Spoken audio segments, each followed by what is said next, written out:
olutalo nga luwedde tuliyambale engule tulizimba mu Uganda. When the struggle is over, we shall wear the victor's crown.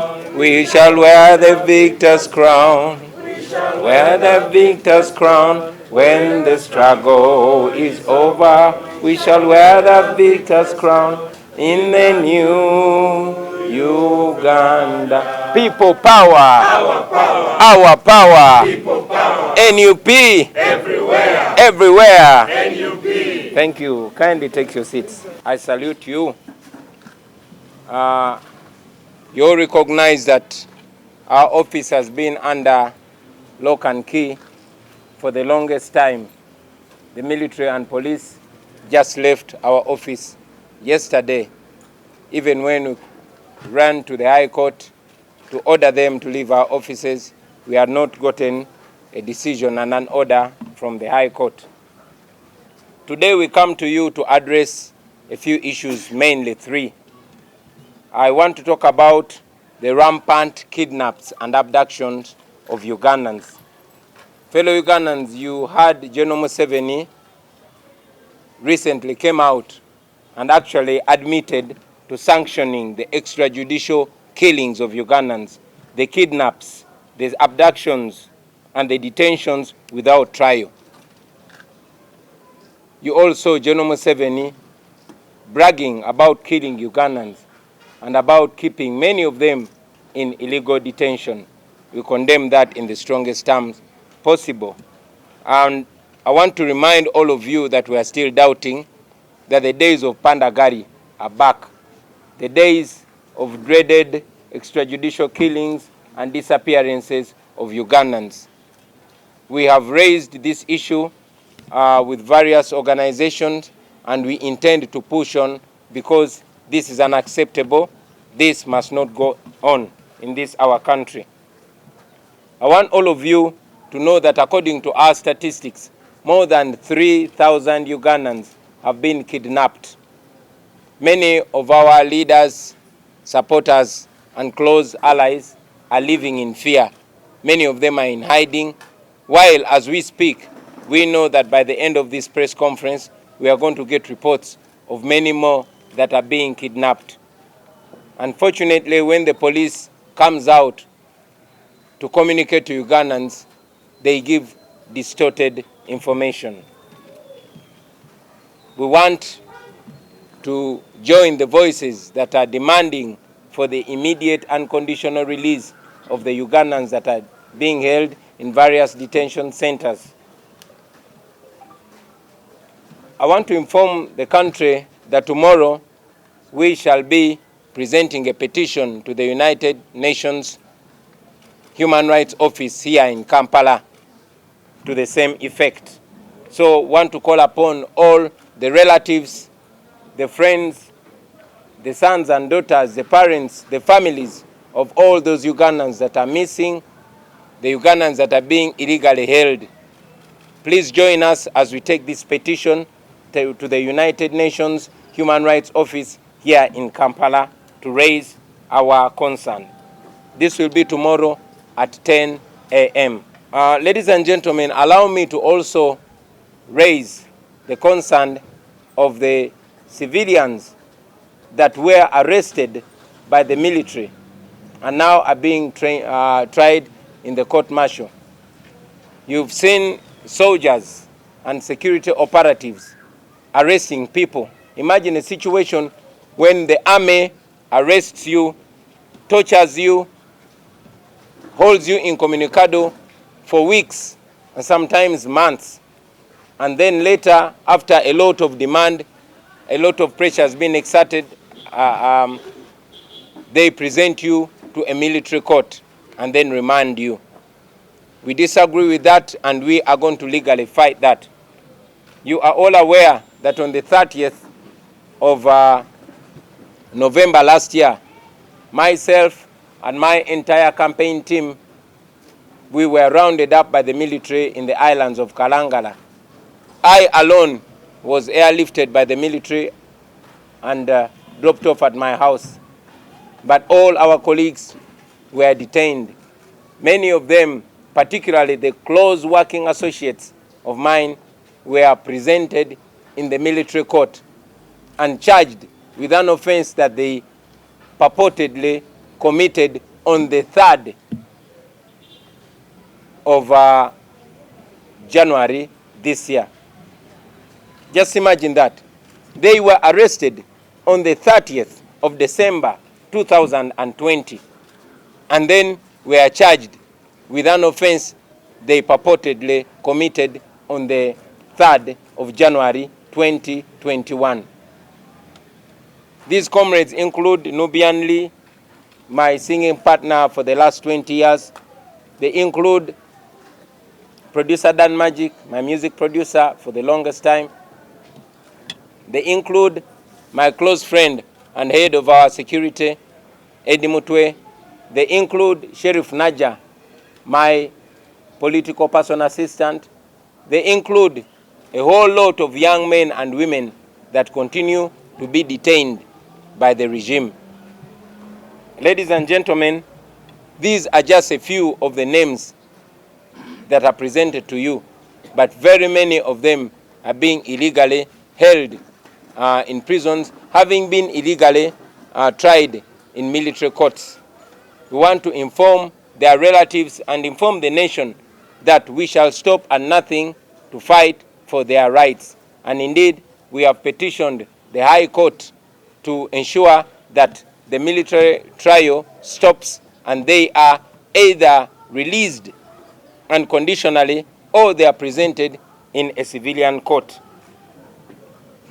Now, that said, ladies and gentlemen, I also want to speak about the ongoing presidential election petition.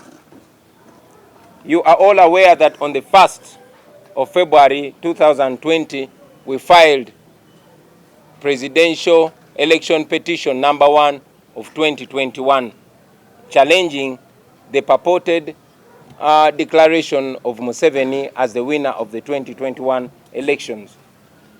We had concerns, the nation had concerns about our judicial system. Like we had been communicating to the nation that we went into this presidential election not because we had trust in the Electoral Commission, but we had trust in the people of Uganda. And yes, we had trust in the law, not in those that were supposed to administer the law. Having seen what we all saw, an election marred with irregularities, in our opinion, not anything worth being called an election, we decided to proceed to the Supreme Court of Uganda. Like I said, we had concerns. Among many concerns, we had concerns of the Chief Justice of Uganda, the Honorable Owiny Dollo, who we all know had and still has close political and professional relationships with the defendant, General Yoweri Museveni. We know that the Chief Justice, the Honorable Owiny Dollo, was Museveni's defense lawyer in the 2001 presidential election petition. We know that the Chief Justice is a former minister in the NRM government. But most recently, all of us saw the Chief Justice hosting the defendant and making statements. The Chief Justice went ahead and told the defendant that he had actually expected him to do some things in the capacity of President of Uganda in a space of a year from when they met. Now, this is a Chief Justice that has a presidential election petition on his table. But here he is hosting the defendant, hosting one party. Here he is asking for the defendant to do things in the capacity of a president, thereby clearly signaling that he had a predetermined mind about what would come out of the election petition.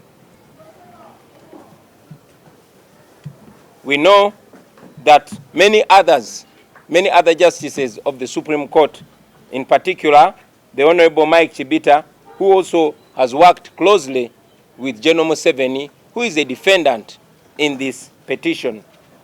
But with all concerns, ladies and gentlemen, we decided to give justice and to give the judiciary of Uganda a benefit of doubt. We proceeded to the courts. But I want to inform you, like I'm sure you've all been observing, that the judicial system, the Supreme Court of Uganda, us having gone to the Supreme Court with two intentions, either to get an annulment, either to get justice by having the Supreme Court analyze and indeed appreciate the evidence of all the wrongdoing, all the criminality, and all the illegalities in the election and annulling the election. We had also hoped that if we don't get that, at least we will have this as an opportunity to expose the lack of independence of the Supreme Court of Uganda. The Supreme Court did not wait for us to expose them. They decided to expose themselves ab initio. You all are aware that we were blocked from filing our petition on a Saturday. But again, you are all aware that the NRM lawyers were actually allowed to file their petition on a Saturday. To file their response, I beg your pardon. They filed their response on a Saturday when the Supreme Court blocked us from filing our petition on a Saturday. As you are all aware that I was held under house arrest for 11 days, right from the day of election. And yet, the law of Uganda provides that anybody that is aggrieved is supposed to file a petition in the first 15 days. It took the decision of the High Court of Uganda to free me from house arrest 4 days to the end of the 15 days. We worked around the clock and we filed a petition within that time.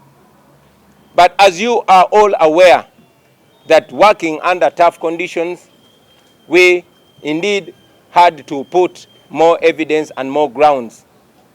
And because it was provided for under the law, so we therefore decided to amend our petition. This was acceptable, and indeed there's precedent to that. In the previous presidential election petition of Amama Mbabazi versus Museveni, the presidential election petition was amended and it was accepted. We were therefore shocked that the Supreme Court of Uganda rejected the amendment to our petition. Why? Because we had brought even stronger grounds like the fact that General Museveni was not qualified to run for president and other grounds. The Supreme Court shamelessly rejected our amendment, which was legally justified. As if that was not enough, ladies and gentlemen, we brought evidence of house arrest.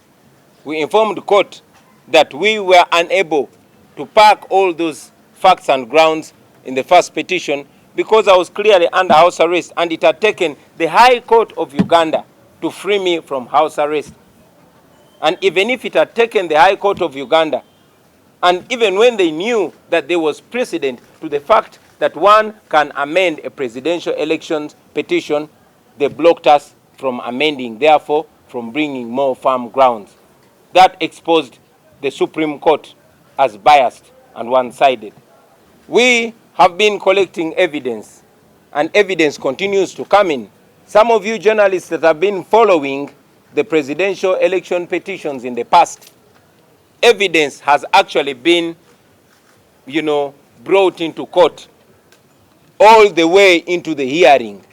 But because our witnesses, many of them are on the run, many of them have been arrested and detained in prisons, while others have been abducted and held in military detention. Many of them are in hiding, but we were able to make every effort and reach out to them and get that evidence and get those affidavits. But alas, we presented that evidence to the tune of 250 more new pieces of evidence in form of affidavits.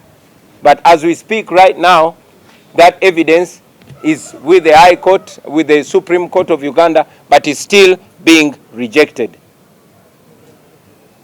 I must inform you that in the case of Kizza Besigye versus Museveni in 2001 and also in 2006, evidence kept in being, admitted in the Supreme Court all through the hearing. We have not even started our hearing, but the Supreme Court is rejecting evidence. What is the reason? We strongly believe that the court is working on the orders of General Museveni. Like I said, many of our witnesses are on the run, many are in jail. This, our office, has been closed, and as you know, we've been addressing the media from my house because the military and the police has been camped here until yesterday, when it was the apparent deadline of submitting more evidence, and that is when they left. We had most of our evidence here in our office, but it's clear that the military and the police blocked us from accessing that evidence. Even when we ran to the Supreme Court, the High Court of Uganda was very quick to order the military to leave my house. But up to today, the High Court of Uganda is yet to give us a date for hearing when we petitioned it, seeking an order to the police and military to leave our office. The police and military left on their own volition. But we think that the Supreme Court is in a conspiracy. For example, I must also cite this. In the previous presidential election petition of Amama Mbabazi versus Museveni, the submissions went on way into a whole week. Lawyers would submit orally, verbally, and the nation, the population, the world was able to follow. But because the Supreme Court knows, in my opinion, that they would be put to shame, that this case will expose them to the last, the Supreme Court decided to reduce the hearing of this case to only 30 minutes. You can imagine that the previous presidential election petition submissions went on for a whole week. But now the Supreme Court is saying we can only submit for 30 minutes. We think that is an effort to keep the nation, the population, and the entire world in the dark about this case. And we reject that also. The Supreme Court, ladies and gentlemen, we think wants to turn justice into a mockery. And we as a National Unity Platform reject being part of that. Therefore, we want to put the Supreme Court on notice that if this persists, we are not going to be part of that mockery of justice. Like I've mentioned, we have questions about the Chief Justice, the Honorable Owiny Dollo, having been a former Museveni minister, having been a former Museveni defense lawyer, and also we have seen voices and indeed pictures suggesting that the Chief Justice has been meeting General Museveni on a regular basis. And we believe that within the law, that is wrong. And therefore, we want the Chief Justice not to be part of this hearing. Not just the Chief Justice. There are other justices of the Supreme Court. People like the Honorable Mike Chibita, who we all know was a private secretary for legal affairs in Mr. Museveni's office for 7 years. We also know that the Honorable Ezekiel Muhanguzi is a relative to General Eli Tumwine, a person that the national and international community has castigated for abusing human rights. A very, very powerful regime apologist has a relative who is going to determine the fate of his boss. So we join all voices that are demanding for them to excuse themselves, to recuse themselves from hearing this case, because we do not expect any justice from them. We also, like I said, put the Supreme Court on notice, while noting that there is precedent to the fact that evidence has been adduced all through the hearing, and we fail to understand why the Supreme Court rejects the evidence that we are bringing before it. We went to the Supreme Court to seek justice, not injustice, and we expect them to be partial. We expect them to conduct this trial in a just manner. Therefore, if that is not reached, if these obviously biased justices of the Supreme Court are still in this case, if our evidence, which is already in the Supreme Court, but they are still refusing to admit it, if they continue to block us from presenting evidence, if they don't accept the clear evidence to them, then we shall have no option but to withdraw from their court. And when we do that, the next step will be taking our matter to the court of public opinion. I want to remind those justices of the Supreme Court, the Chief Justice inclusive, that they are citizens of Uganda, and we have the same rights. Every Ugandan has the same right as they have, and they are servants of Uganda, and they are entrusted with dispensing justice. So we expect them to dispense nothing but justice. I thank you, ladies and gentlemen, for God and my country.